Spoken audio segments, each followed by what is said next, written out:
So the question is, what is the inner child? Well, I'm going to give you an insight into the inner child in terms of the things to work through, to heal, to solve.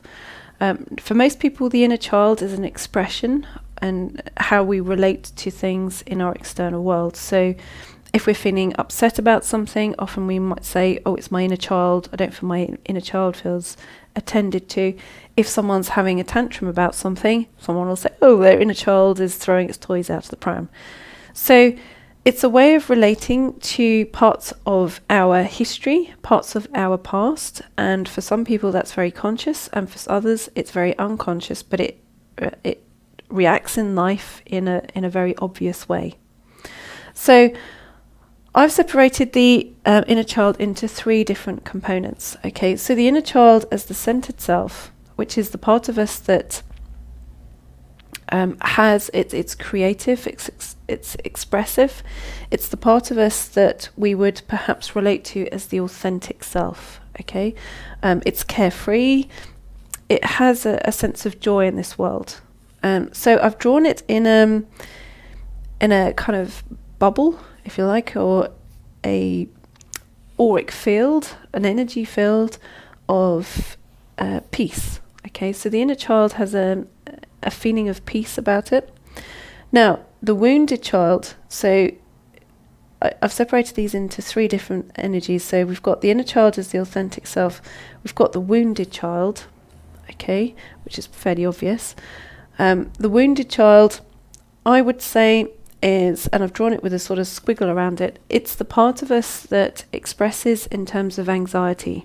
Okay, so if we feel upset about something, and maybe we're not being logical about something, or we're being silly, we think, oh, well, I know it's silly, but it's just how I feel.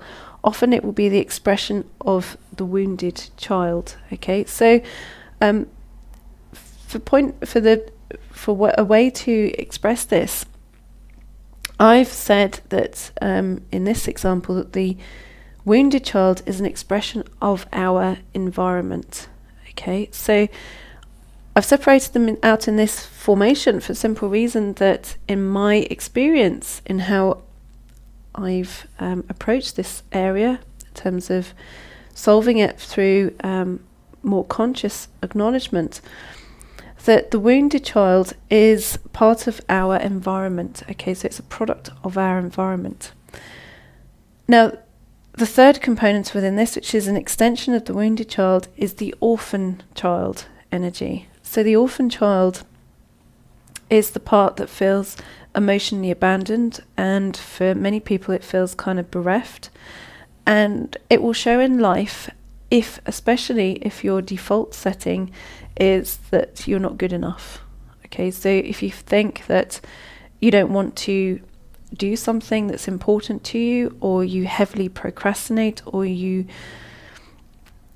feel that when you are about to receive something that's great, that you feel somehow or another you're not worthy of it, I would say that this is more related to the orphan child vibration. So the orphan child tends to be a product of our inheritance. So it's an emotional inheritance through the generations, and it's something that is, it's not as though it's something that's our fault, or it's not everybody else's fault. It's not a case of blaming anybody, but it's an expression of generations past, where the child in life was a lesser person, it was a lesser being.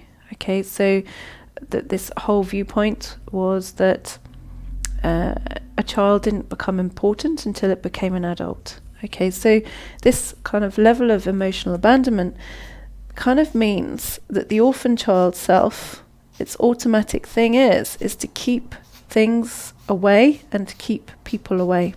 Okay, because its very essence at some point or another feels that it isn't lovable.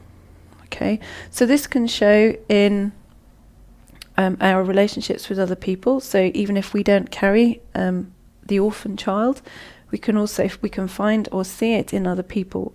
How does this show? It's when we recognize someone's potential, but the reality is something different. So how do we start to resolve this? How do we start to heal this?